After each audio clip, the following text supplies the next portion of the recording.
هاي جايز، كيف حالكم؟ أرجو أن تكونوا بخير وعلى ما يرام.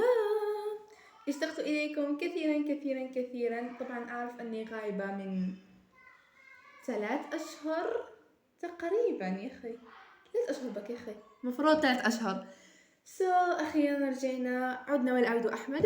في هذا الفيديو راح يكون شوي لقطات من حياتي الكئيبة كطالبة بيام، and جاوبت على بعض من أسئلتكم اللي طرحتوها لي في الانستغرام. فقط الأسئلة ستكون في نهاية الفيديو، فلهذا عليكم إكمال الفيديو للنهاية حتى تعرفوا إجابات الأسئلة. قبل أن نبدأ الفيديو لا تنسوا تحطوا لايك، تشتركوا بالقناة وتفعلوا زر الجرس وبس. لكن قبل أن نبدأ الفيديو قربنا جدا من 2000، فلا تنسوا تشتركوا في القناة حتى نوصل 2000 في أقرب وقت. وبس let's go.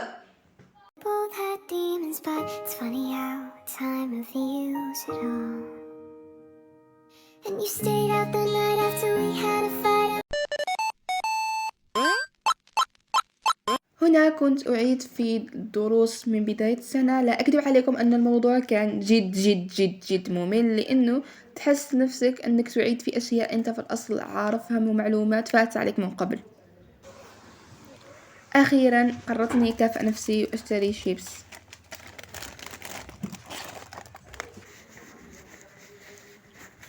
ما عنديش كيف نعلق لكم على التاريخ أنه صامت. حسنا قررت أني أصنع بانكيك، وراح أعطيكم الوصفة. بيضتان، 4 ملاعق سكر، ملعقتين من الزيت، كيس خميرة كيميائية، وفانيلا. نضيف عليها كوبين من الحليب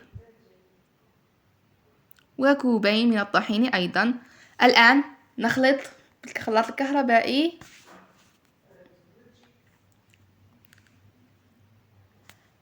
ونبدأ بالطهي.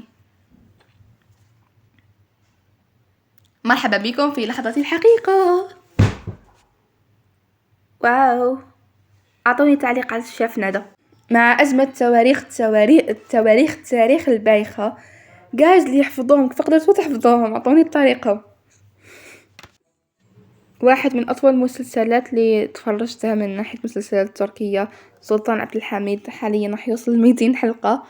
المهم ننصحكم به.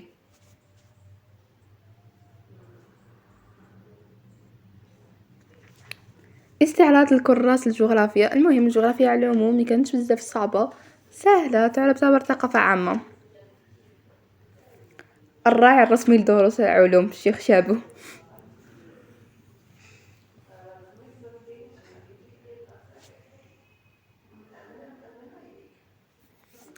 هنا حنحضر حقيبتي للغد، لانه ما نباليش الشيخ تاع الفيزياء كيف كان يخمم يقرر يدير لنا 4 سوايع. المهم 4 ساعات فيزياء بالغد. المهم ديت معايا دفتر وحافظة الأوراق ده حطيه منه، آلة حاسبة ومقلمة أكيد، سناك لأنه 4 ساعات طبعا.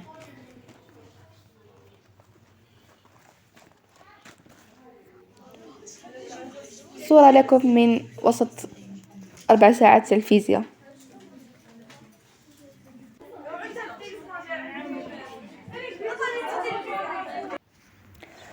وأخيرا خلصنا 4 سوايع الفيزياء. عائدنا إلى المنزل.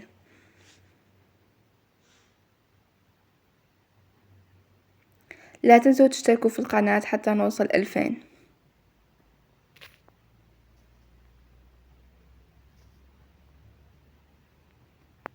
ولكن هذا دليل على التنظيم في كل منطقة. روح لي.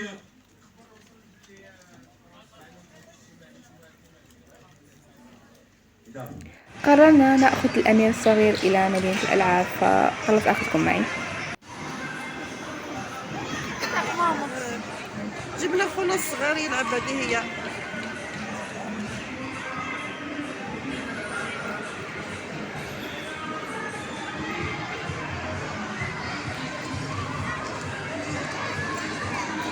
وزي العادة الجو دائما يخونني. كانت الدنيا مطر وبرد وشتاء وكل أشياء.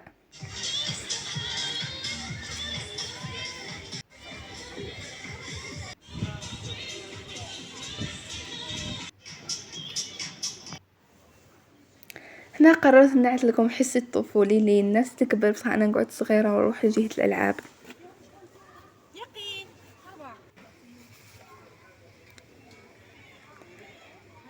هنا كنت نحاول نقنع في ماما انها تشري هذه الخويا الصغير باش نديها له.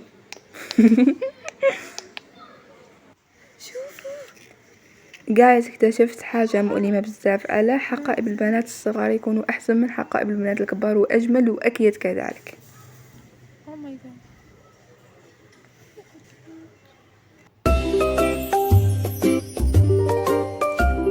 والآن الفقرة المنتظرة، فقرة الأسئلة. هلو، هاي المرة الثانية في الفيديو، هاي ثاني مرة أسلم عليكم. أدري إنه هاي أكثر فترة أنتم متحمسين لها، واللي هي إني أجاوبكم على الأسئلة اللي طرحتمها لي في الانستغرام. نبدأ بأول سؤال يعني بدون ما نطول. أول سؤال كان: كم عمرك؟